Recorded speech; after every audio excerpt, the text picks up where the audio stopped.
నజరేయుడైన యేసుక్రీస్తు నామములో మీ అందరికీ శుభములు కలుగును గాక. మరి ఈరోజు మనం ధ్యానించాల్సినటువంటి అంశము తండ్రి, కుమార, పరిశుద్ధాత్మ. అంటే యెహోవా దేవుడు, కుమారుడైన ప్రభువైన యేసుక్రీస్తుల వారు, అలాగే పరిశుద్ధాత్మ. వీరిని గురించి మనం ధ్యానిద్దాం. ఇందులో ఇది ఎందుకు ధ్యానిస్తున్నాము అని అంటే, చాలామందికి చాలా రకాలైనటువంటి అనుమానాలు ఉన్నాయి.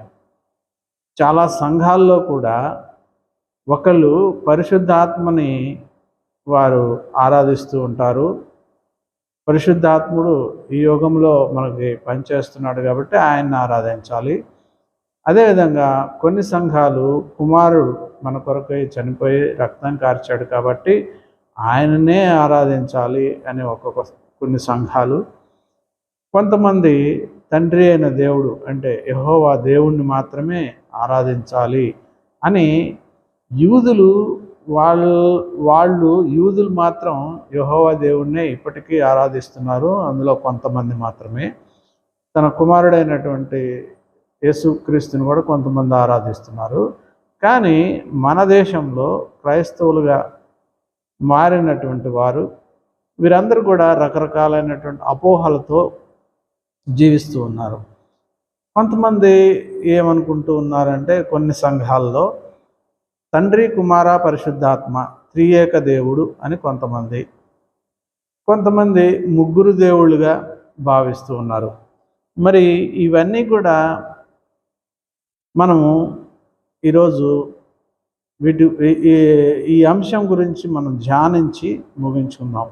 ముందు తండ్రి, కుమార, పరిశుద్ధాత్మలో తండ్రి అయిన దేవుని గురించి ముందు మనము తెలుసుకుందాం.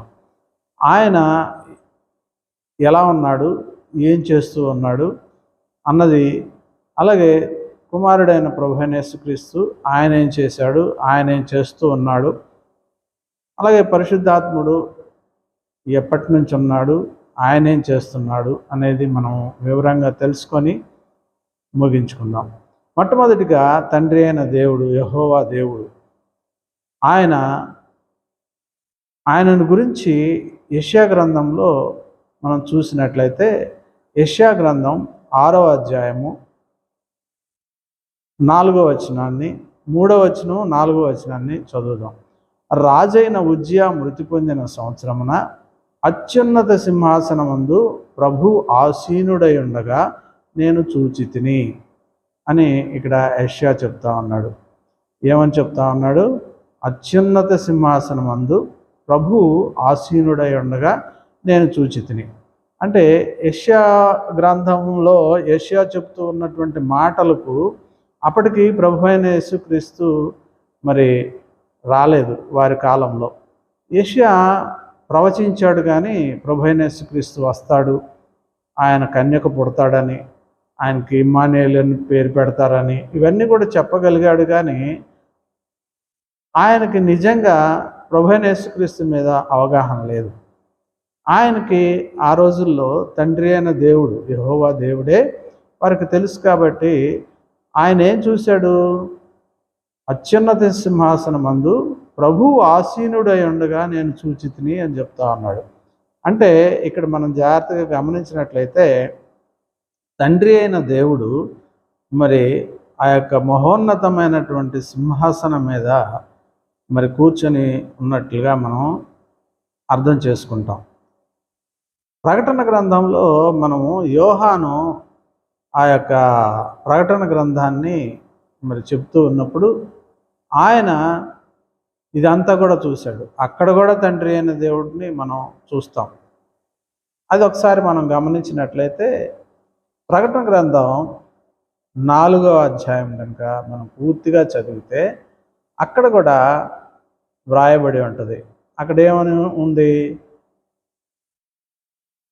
నేను చూడగా అదిగో పరలోకమందు ఒక తలుపు తెరవబడి ఉండెను, మరియు నేను మొదట వినిన స్వరము ధ్వని వలె నాతో మాట్లాడగా వింటిని. ఆ మాటలాడిన వాడు, ఇక్కడికి ఎక్కిరమ్ము, ఇక మీదట జరగవలసిన వాటికి నీ నీకు కనబరిచేదనని. వెంటనే నేను ఆత్మావశుడనై అదిగో పరలోకమందు ఒక సింహాసనము వేయబడి ఉండెను. సింహాసనం నందు ఒకడు ఆసీనుడై ఉండెను. ఆసీనుడైన వాడు దృష్టికి సూర్యకాంత పద్మరాగములను పోలినవాడు. ఇక్కడ తండ్రి అయిన దేవుని గురించి వివరిస్తూ ఉన్నాడు. దీన్ని బట్టి మనం అర్థం చేసుకున్నది ఏంటంటే, తండ్రి అయిన దేవుడు మహోన్నతుడిగా మనము ఇక్కడ చూడగలుగుతున్నాం. అంతేకాదు ప్రకటన గ్రంథం 5, 6, 7 వచనాల్లో కూడా మనం చూసినట్లయితే 5వ అధ్యాయము 6, 7 వచనాల్లో కూడా చూస్తే, మరియు సింహాసనమునకు ఆ 4 జీవులకును పెద్దలకును మధ్య వధింపబడినట్లు నేను గొర్రెపిల్ల నిలిచి ఉండుట చూచితిని. ఆ గొర్రెపిల్లకు 7 కొమ్ములు ఉన్నాయి. ఇదంతా కూడా మనం చూస్తే 5వ వచనాన్ని చూస్తే అక్కడ గ్రంథాన్ని విప్పడానికై ఎవరు విప్పుతారా అని యోహాను ఏడుస్తూ ఉన్నాడట. ఏడుస్తుంటే ఆ పెద్దల్లో ఒకడు, ఏడవకము, ఇదిగో దావీదుకు చిగురైన యోధాగోత్రపు సింహము 7 ముద్రలను తీసి ఆ గ్రంథం నిప్పుటకు జయము పొందానని చెప్పాడు. ఆ గ్రంథం ఎవరి చేతిలో ఉందట? 3వ వచనంలో మనం గమనిస్తే, పరలోకమందు కానీ భూమి మీద కానీ ఆ గ్రంథం విప్పుటకు చూచుటకు ఎవరికి శక్తి లేకపోయాను. ఆ గ్రంథం విప్పుటకు యోగ్యుడైన వాడెవడని బలిష్ఠుడైన ఒక దేవత బిగ్గరగా కేకలు వేస్తున్నట్టు చూస్తాం. ఆ యొక్క గ్రంథం ఎవరి చేతిలో ఉంది? తండ్రి అయిన దేవుని చేతిలో ఉంది. ఆ గ్రంథాన్ని విప్పడానికి ఒక గొర్రెపిల్ల, అక్కడ వధింపబడిన గొర్రెపిల్ల ఒకటి కనపడతా ఉంది. ఆయనే ప్రభు అయిన యేసు. అంటే ఇక్కడ తండ్రి అయిన దేవుణ్ణి మనం ఆ యొక్క గొప్ప సింహాసనం మీద మనం చూస్తూ ఉన్నాం. అంతేకాదు దానియేలు గ్రంథంలో కూడా మనం చూస్తే ఇవన్నీ ఎందుకు చెప్పుకుంటున్నాం అంటే, బైబిల్ గ్రంథంలో ఆదికాండం మొదలుకొని మనం పాత నిబంధనలో చూస్తే యెహోవా దూతగా, యెహోవా మాట్లాడను, యెహోవా సెలవిచ్చను అని మనం అక్కడక్కడ మనం చూస్తూ ఉంటాం. చూస్తూ ఉన్న నేపథ్యంలో ఆయన ఎలాగున్నాడు సింహాసనం మీద అన్నది కూడా మనం జాగ్రత్తగా గమనించాలి. దానియేలు గ్రంథము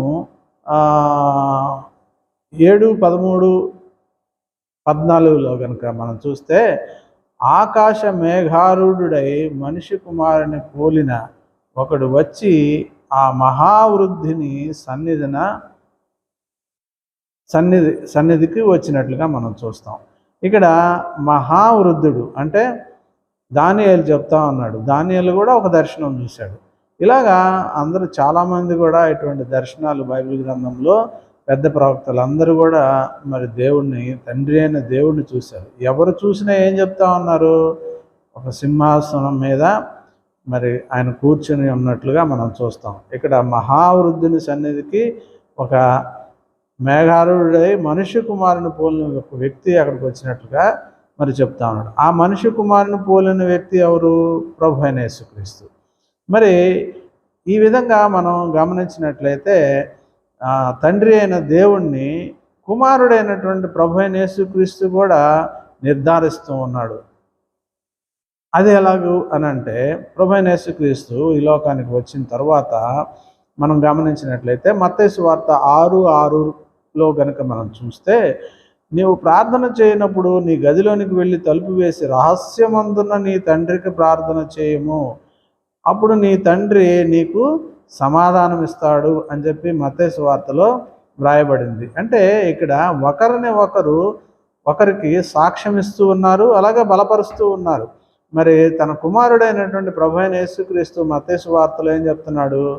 నీ తండ్రికి ప్రార్థన చేయమంటున్నాడు. నీ తండ్రి అంటే ఎవరైతే ప్రభు అయిన యేసుక్రీస్తుని నిజరక్షకుడిగా, దేవుని కుమారుడుగా అంగీకరిస్తారో వారందరికీ కూడా తండ్రి అయిన దేవుడు అందరికీ తండ్రి అన్నాడు. నాట్ ఓన్లీ ప్రభు అయిన యేసుక్రీస్తుకి ఒక్కరే ఆయన తండ్రి కాదు, ఆయన కుమారుడిగా నమ్మి విశ్వసించి బాప్తిసం పొందిన వాళ్ళకు కూడా ఆయన తండ్రి.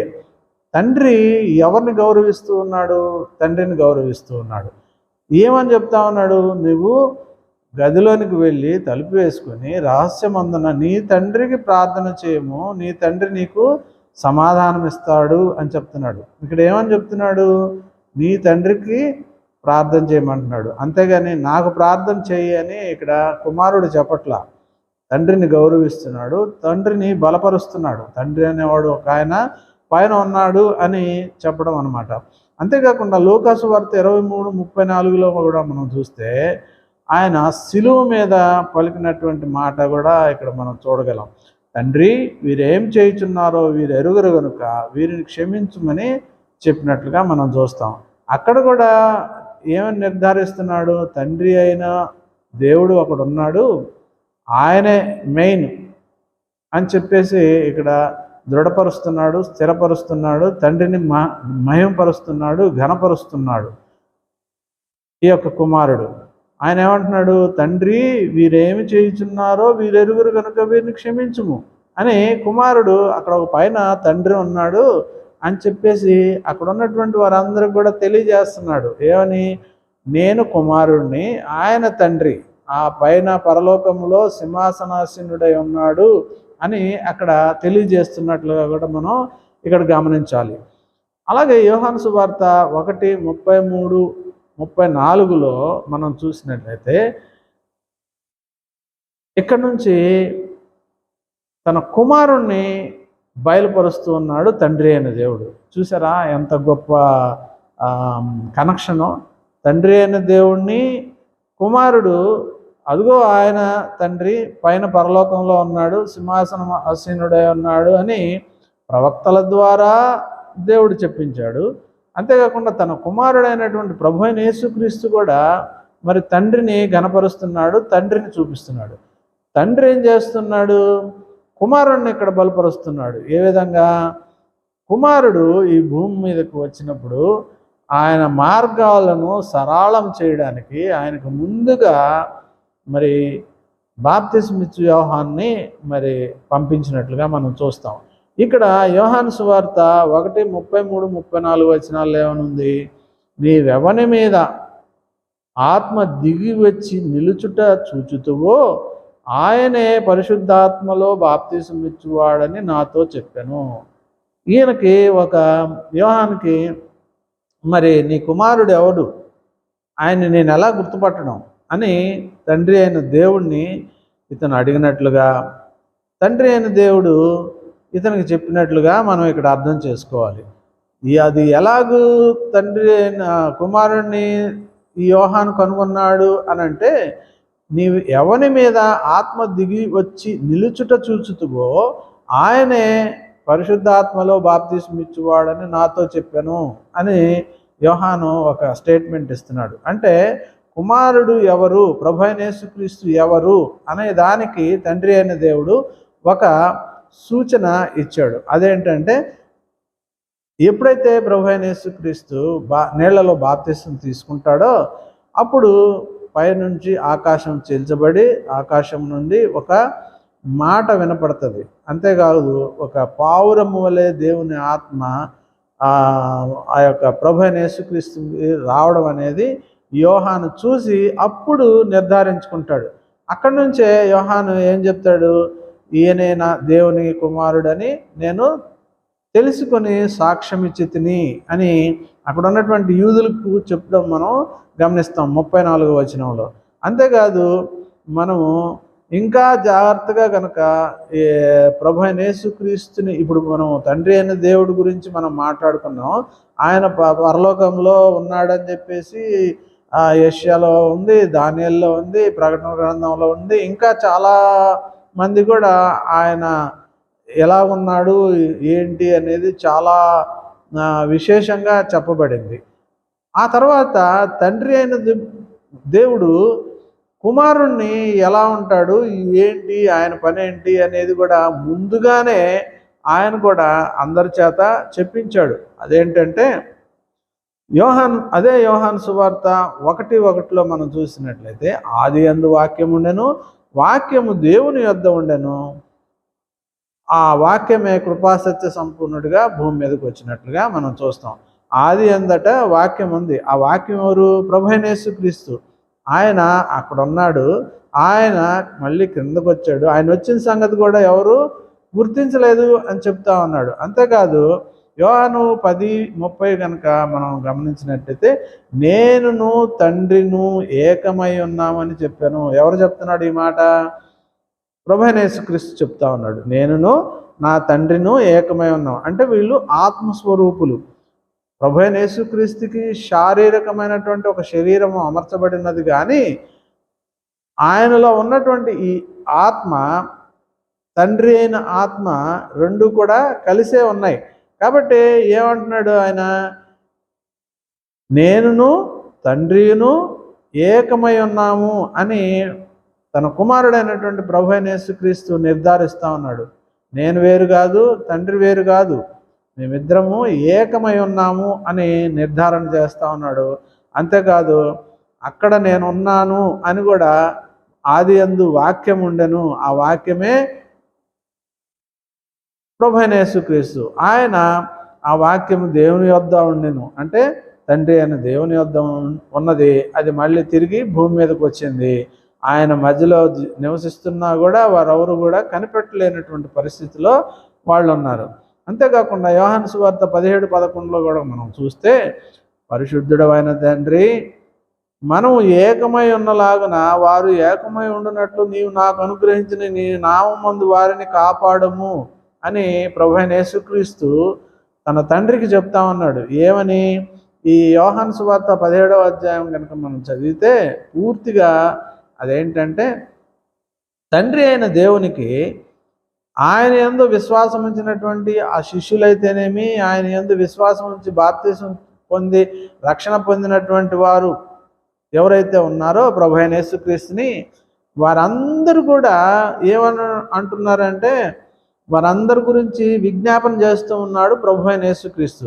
ఆ నేపథ్యంలోనే పరిశుద్ధుడైన తండ్రి, మనము ఏకమై ఉన్నలాగున వారును ఏకమై ఉండునట్లు నీవు నాకు అనుగ్రహించిన నీ నామమందు వారిని కాపాడము అని కుమారుడు అయినటువంటి ప్రభువైన యేసుక్రీస్తు ఇక్కడ చెప్తున్నట్లుగా మనం చూస్తాం. అంటే వీరిరువురు కూడా ఏకమై ఉన్నారు. అంతేకాదు ఆయన యందు విశ్వాసం ఉంచి ప్రభువైన యేసుక్రీస్తు నిజమైన దేవుడు, రక్షకుడు, దేవుని కుమారుడు అని విశ్వసించినటువంటి ప్రతి ఒక్కరు కూడా దేవునికి కుమారులు.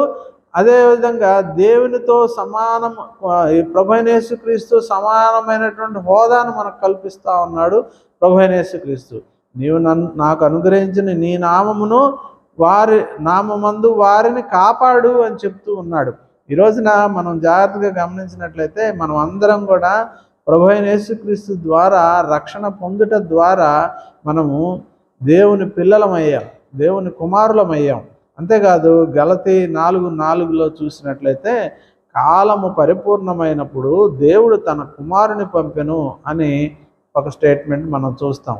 మరి తండ్రి అయిన దేవుడు సర్వమానవాళి కోసం తన కుమారుణ్ణి భూమి మీదకి పంపించినట్లుగా గలతీ 4:4లో మరి కాలం పరిపూర్ణమైంది, అప్పుడు తన కుమారుని పంపించినట్లుగా మరి తండ్రి అయిన దేవుడు ఇక్కడ నిర్ధారిస్తున్నట్లుగా చూస్తాం. అంతేకాదు యెషయా 7:14లో కనుక చూస్తే, అప్పుడే యెషయా చేత ప్రవచించాడు తండ్రి అయిన దేవుడు, ప్రవచింపచేశాడు.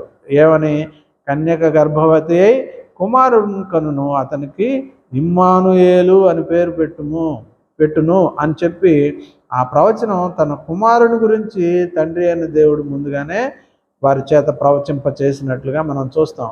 ప్రవచించిన వాళ్ళు ఏమి ప్రవచిస్తున్నారు అన్నది వారికి తెలియదు, విన్నవారికి తెలుస్తుంది, రికార్డ్ చేసిన వాళ్ళకి తెలుస్తుంది. ఆ తర్వాత వాళ్ళు మేము ఇది ప్రవచించామా అనేది తెలుస్తుంది. కానీ ఆత్మ వశులయ్యి వారు ఈ యొక్క ప్రవచనాలన్నిటిని కూడా ప్రవచించారు. వారికి తెలియకుండానే దేవుడు నీ ఆత్మ వారి మీద ఉన్నప్పుడు ఆ యొక్క ప్రవచనాలన్నీ కూడా ఎక్కువగా ప్రభువైన యేసుక్రీస్తుని గురించినటువంటి ప్రవచనాలు ప్రవచించింది ఎవరు అని అంటే యెషయానే.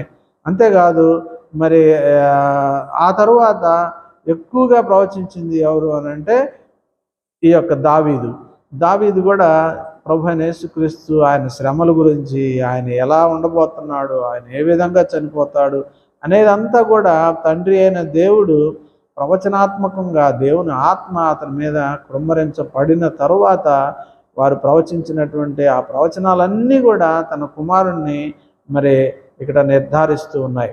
మరి చాలామంది తండ్రి, కుమార, పరిశుద్ధాత్మ ఇవంతా ఏమి లేవు, యేసుక్రీస్తు ఒకడే, అక్కడేమో పాత నిబంధనలో తండ్రిగా యాక్ట్ చేశాడు, ఆ తర్వాత కుమారుడిగా యాక్ట్ చేశాడు, ఇప్పుడేమో పరిశుద్ధాత్ముడిగా యాక్ట్ చేస్తున్నాడు అని చాలామంది అనుకుంటూ ఉంటారు. కానీ తండ్రి వేరు, కుమారుడు వేరు, పరిశుద్ధాత్ముడు వేరు. వీరు ముగ్గురు కూడా కలిసే ఉన్నారు. కాకపోతే వీరు ముగ్గురుగా మనము విడగొట్టి చెప్పలేము. ఎందుకనంటే మనుషులు అనుకో, ఇదిగో యోహాను, లేకపోతే పేతురు, లేకపోతే ఇంకొకళ్ళు అని మనము వీరిని ముగ్గురుగా చూపిస్తాం. ఆత్మని మనము ఆ విధంగా చూపించలేము. వీరు ముగ్గురు అనంటే ముగ్గురు కూడా ఎవరి కోసం వాళ్ళు ప్రయాసపడ్డారు అనంటే భూమి మీద చేసినటువంటి తండ్రి అయిన దేవుడు ఈ సృష్టిని సృజించినప్పుడు మరి యోహాను 1వ అధ్యాయంలో కూడా ఉంటుంది కదా, కలిగినదేదియు సమస్తమును కలిగినదేదియు ఆయన లేకుండా కలుగలేదు అని యోహాను చెప్పినట్లుగా మనం చూస్తాం. అంతేకాదు ముగ్గురు కూడా మరి మొదటి నుంచి అప్పటి నుండి ఇప్పటి వరకు రాబోయే తరం వరకు కూడా ముగ్గురు కలిసే పని చేస్తూ ఉన్నారు. అందుకే ఏకాత్మ కలిగినటువంటి వారుగా వీరు ఉన్నారు.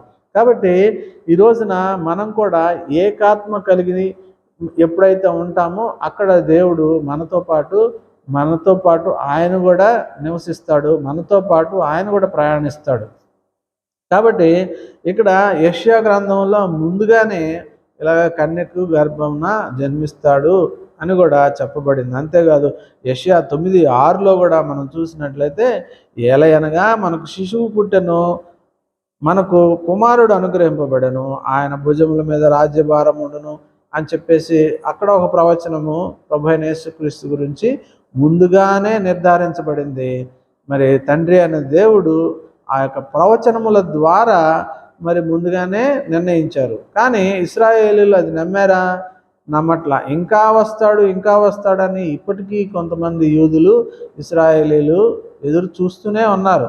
కానీ మోషే ద్వారా ఆ తండ్రి అయిన దేవుడు కూడా మళ్ళీ ఒక ప్రవచనం చెప్పించాడు. ఏమని?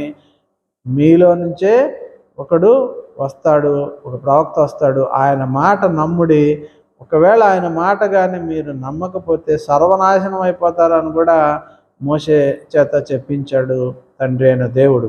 కానీ వాళ్ళు మోషే ఇచ్చినటువంటి 10 ఆజ్ఞలని తీసుకున్నారు.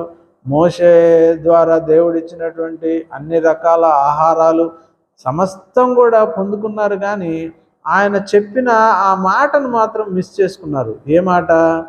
నా వంటి ప్రవక్త మీలో రాబోతూ ఉన్నాడు, ఆయన మాట వినండి, ఆయన మాట వినకపోతే నశించిపోతారని కూడా ఆయన చెప్పినట్లుగా మనం చూస్తాం. కానీ వీరు ఆయన మాట విన్నారా? ఆ ఒక్క మాట వినలేదు, కానీ మిగతావన్నీ కూడా విన్నారు. ఈ రోజుకి కూడా ధర్మశాస్త్రాన్నే వాళ్ళు పఠిస్తారు. ఆ యొక్క దేవాలయం దగ్గర మేము తప్పు చేసాము, మమ్మల్ని క్షమించు అని ఇప్పటికీ తలలు ఊపుకుంటా ఆ వెయిలింగ్ వాల్ దగ్గర ఏడుస్తూ ఉంటారు. ఎందువల్ల అంటే వారికి అవగాహన అవలా. ఎందుకని? దేవుడు ఇచ్చినటువంటి ప్రవచనాలు పాత నిబంధనల్లో కోకొల్లలు అనమాట. ప్రతి ఒక్క ప్రవక్త కూడా ప్రభు అయిన యేసుక్రీస్తుని తన కుమారుడిని ఆ ప్రవక్తల ద్వారా ప్రవచింప చేశాడు. అయినప్పటికీ కూడా వారు వివేచింపలేదు. ఇప్పటికి కూడా చాలామంది వివేచింపట్లేదు. అందుకని ఈ విధంగా ఆయన చెప్పినట్లుగా మనం చూస్తాం. అదే కాకుండా ఇక మనం కుమారుడి గురించి ఇప్పుడు మనం చూసాము. ఇంకా చెప్పుకుంటూ పోతే చాలా ఉంటాయి, చాలా ప్రవచనాలు ఉన్నాయి, చాలామంది ప్రవచించారు. దావీదు ప్రవచించినవి అన్నీ కూడా మనం చదువుకుంటూ పోతే ప్రభువైన యేసుక్రీస్తు భూమి మీదకి వస్తాడు అనేది స్పష్టంగా మనకి అర్థమవుతా ఉంది. ఆ తర్వాత ఆయన కూడా భూమి మీదకి వచ్చినట్లుగా మనం మత్తయి సువార్త, మార్కు సువార్త, లూకా సువార్త, యోహాను సువార్తల్లో కూడా మనం చూసాము. ఆయన శిలువ మరణాన్ని చూసాము, ఆయన మరి తండ్రితో మాట్లాడడము చూసాము, ఆ యొక్క కల్వరి శిలువలో మాట్లాడడం చూస్తాము. అంతేకాకుండా మరి తన కుమారుడు అయినటువంటి ప్రభువైన యేసుక్రీస్తు చెప్పినటువంటి ప్రతి బోధలో కూడా నా తండ్రి నా తండ్రి నా తండ్రి, నా తండ్రి ఆజ్ఞ చొప్పున నేను వచ్చాను, మరి నేను ఇవన్నీ కూడా నా తండ్రి చెప్పినట్లే చేస్తున్నాను అని కూడా ఎన్నోసార్లు మనం ఆ సువార్తల్లో ఆయన స్టేట్మెంట్లు చూస్తాం. అంటే ఇక్కడ కుమారుడు తండ్రిని బలపరుస్తున్నాడు, తండ్రి కుమారుడిని కూడా బలపరుస్తున్నాడు. ఇకపోతే పరిశుద్ధాత్మని గురించి కూడా మనం తెలుసుకుందాం. ఈ యొక్క పరిశుద్ధాత్మ గురించి కనుక మనం చూస్తే ఈనాటి ఆయన కాదు, ఈయన కూడా పాత నిబంధన కాలముల నుంచి కూడా పనిచేస్తూ ఉన్నాడు. ఈయన ఎలా పనిచేస్తున్నాడో ఒకసారి మనం చూసినట్లయితే, మొట్టమొదటిగా ఆది కాండంలోనే వీళ్ళు ముగ్గురు కనపడ్డారు. అందులో పరిశుద్ధాత్మని గురించి మనం మాట్లాడుతున్నాం కాబట్టి ఆది కాండం 1వ అధ్యాయం 2వ వచనంలో కనుక మనం చూస్తే, భూమి నిరాకారముగాను శూన్యముగాను ఉండెను, అగాధ జలముల మీద దేవుని ఆత్మ అల్లలాడుచుండెను. దేవుని ఆత్మ అక్కడే అల్లలాడుతుంది. అక్కడ మనం చూసినట్లయితే యెహోవా ఆత్మ అనే పాత నిబంధనలో మనం ఎక్కడ చూసినా యెహోవా ఆత్మ అక్కడ మనం చూస్తాం. ఇంకా మనం కనుక చూసినట్లయితే లూకాసు వార్త ఈ పాత నిబంధనలోనే ఎంతమంది దగ్గర ఈ యొక్క పరిశుద్ధాత్మను చూస్తామో మనం ఒకసారి చూద్దాం. లూకాసు వార్త 2:25లో కనుక మనం చూస్తే, అప్పటికి ప్రభువైన యేసుక్రీస్తు పుట్టాడు. ఆయన కోసం ఎదురు చూస్తున్నటువంటి ఒక వ్యక్తిని మనం ఇక్కడ గమనిస్తాం.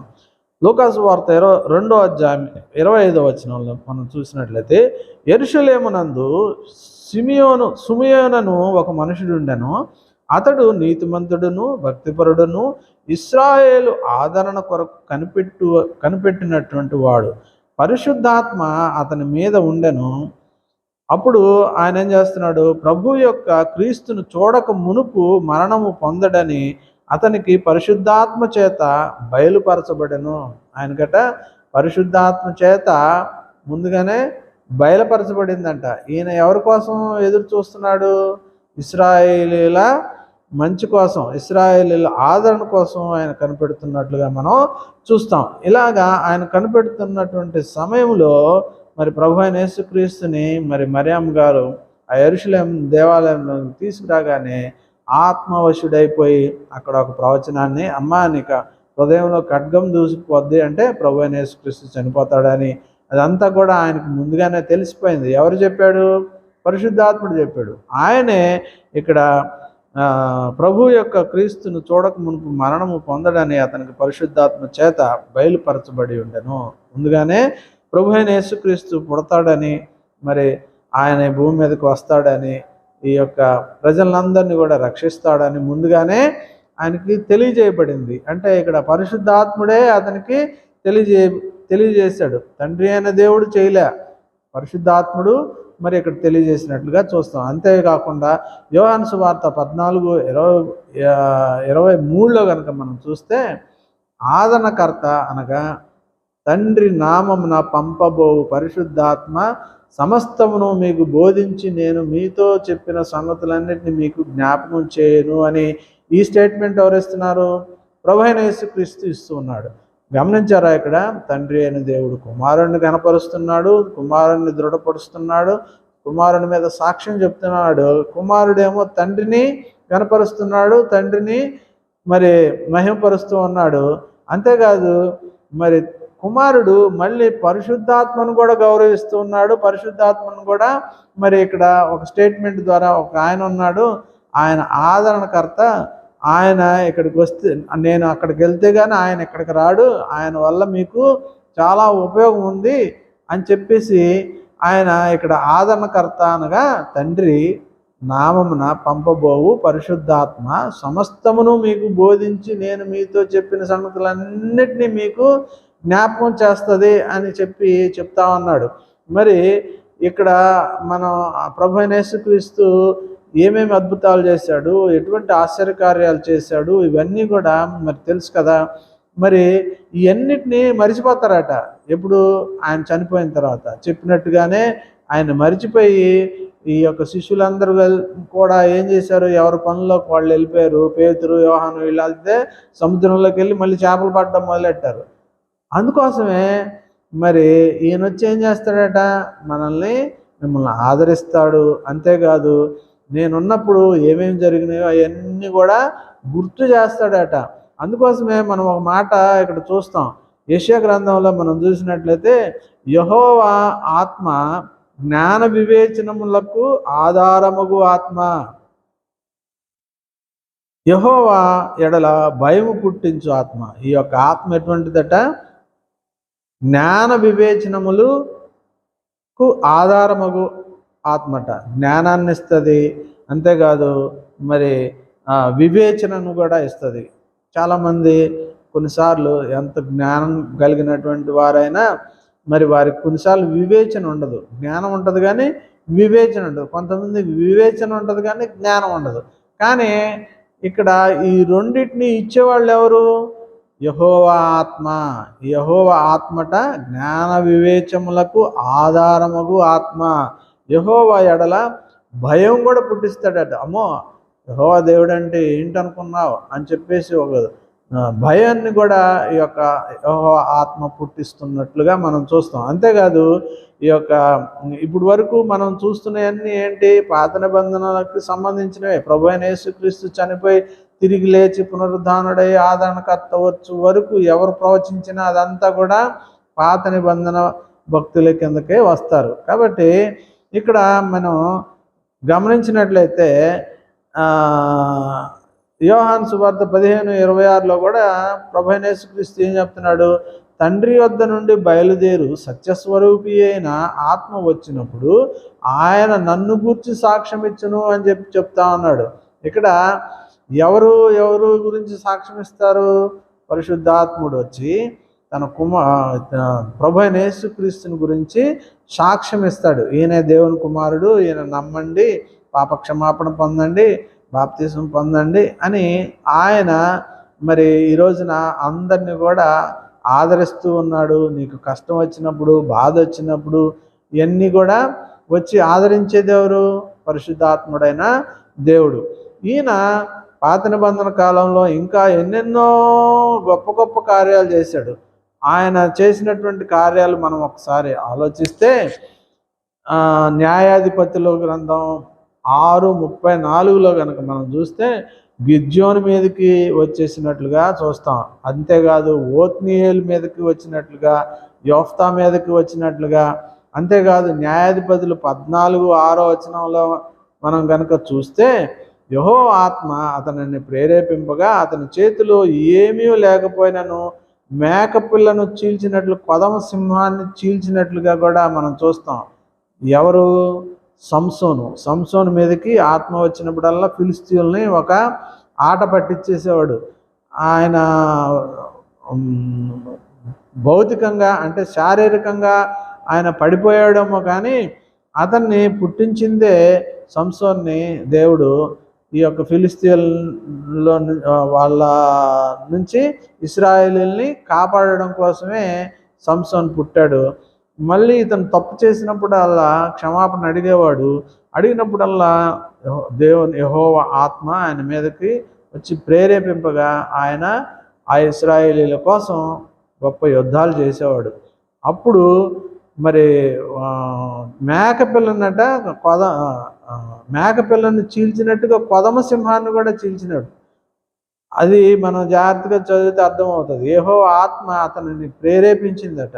అలాగా ఈ రోజుల్లో మనల్ని కూడా యెహోవా ఆత్మ ప్రేరేపిస్తూ ఉంటుంది. ఏ విధంగా అంటే దేవుని వాక్యాన్ని ప్రకటించమంటది, ప్రకటించాం.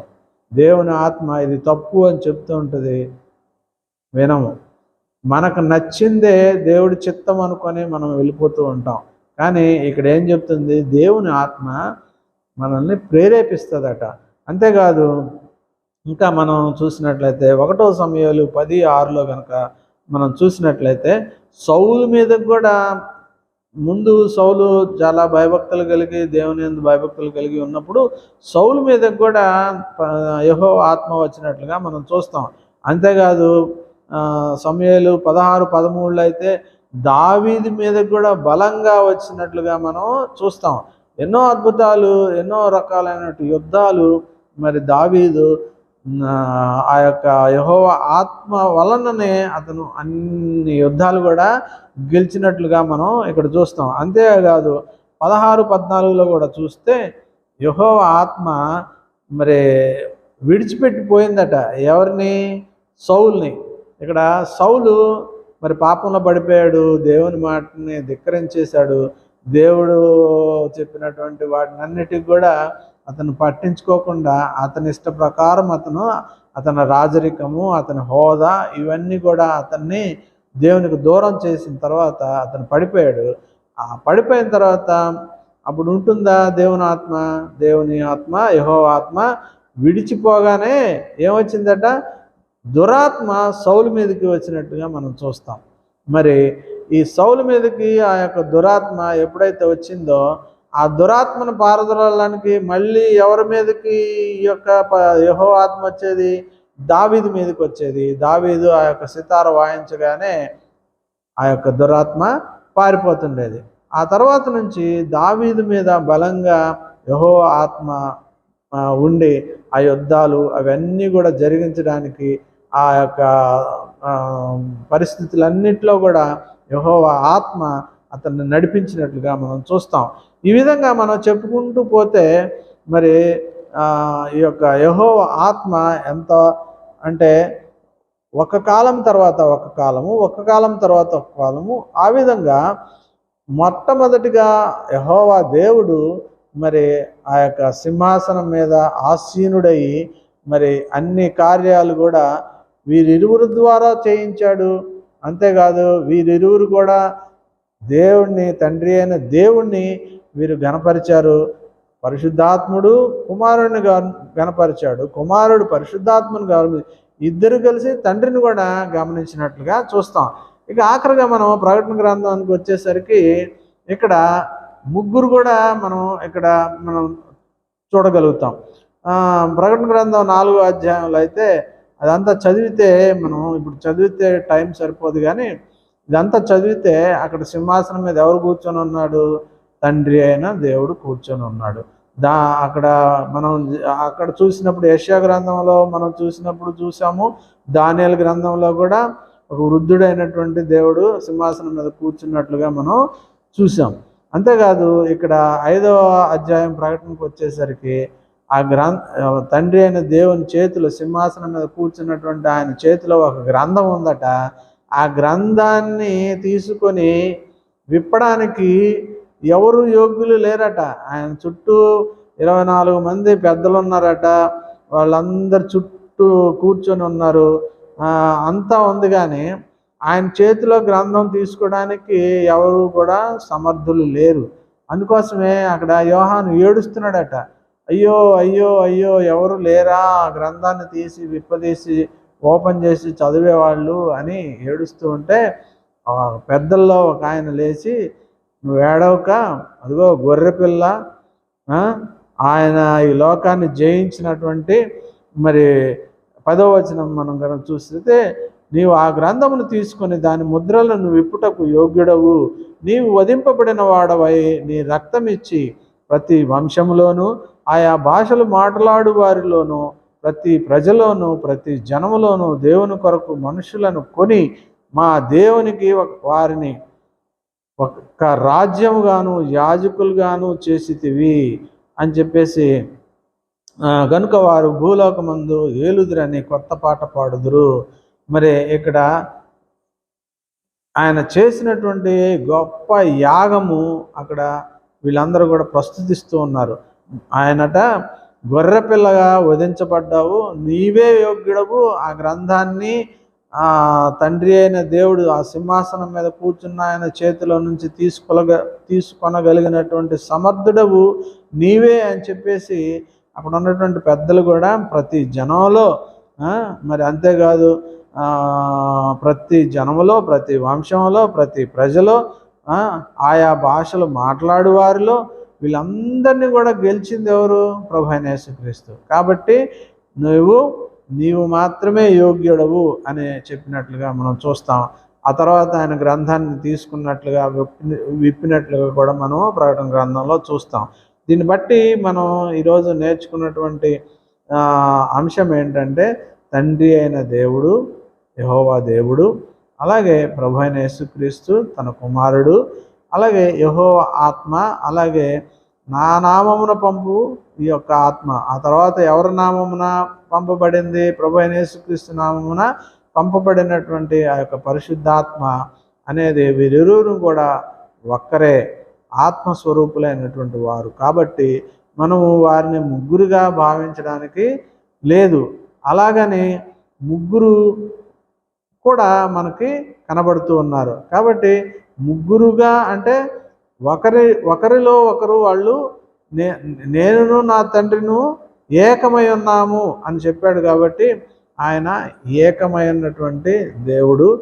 ఆయన ఆయా పరిస్థితులను బట్టి కుమారుడుగాను, పరిశుద్ధాత్ముడుగాను, అలాగే యెహోవా దేవునిగాను ఆయన చేసినటువంటి గొప్ప గొప్ప పనులు ముగ్గురు కూడా మరి ఎంతగానో ఎవరి కోసం పనిచేశారు?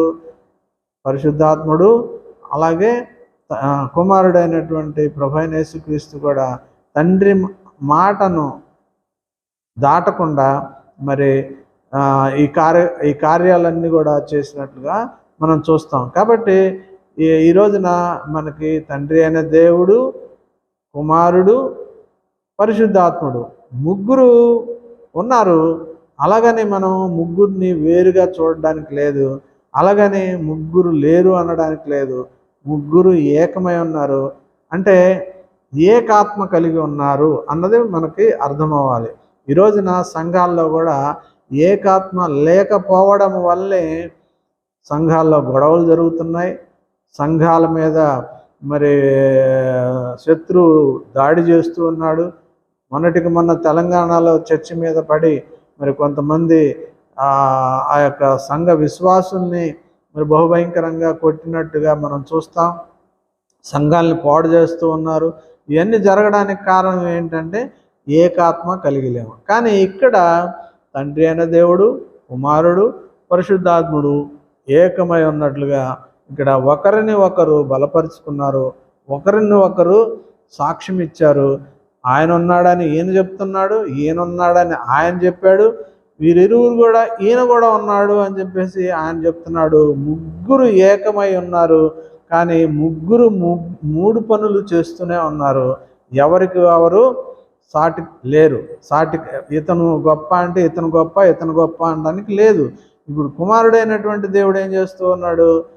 తండ్రి యొక్క కుడి పార్శ్వమున మరొక సింహాసనం మీద ఆసీనుడై ఉన్నాడు. ఆ ఆసీనుడైనటువంటి కుమారుడు ఎప్పుడు వస్తాడు క్రిందికి? ఎప్పుడు మళ్ళీ రెండవ రాకడలో వస్తాడు? చాలామంది అడుగుతూ ఉంటారు, రెండవ రాకడని ఎప్పుడో చెప్పారు, ఎంతవరకు రాలేదు, ఇదంతా అబద్ధము, అది ఇది అని అనుకుంటున్నారు. కానీ దానికి ఒక మర్మం ఉన్నది. ఆయన వెళ్ళి ఆయన కుడిపార్శ్వమున కూర్చొని ఉన్నాడు. ఆ కుడిపార్శ్వం ఉన్నటువంటి ఆ యొక్క కుమారుడు ఎప్పుడు క్రిందకి రావాలి అన్నది కుమారుని యొక్క చేతుల్లో కూడా లేదు. తండ్రి ఎప్పుడు చెప్తే అప్పుడు కిందకు వస్తాడు. ఆయన ఎప్పుడు చెప్తాడు అన్న విషయము మరొక అంశంగా మనం ధ్యానిద్దాం. అంతవరకు మరి మిమ్మల్ని అందరినీ కూడా దేవుడు దీవించును గాక. God bless you all.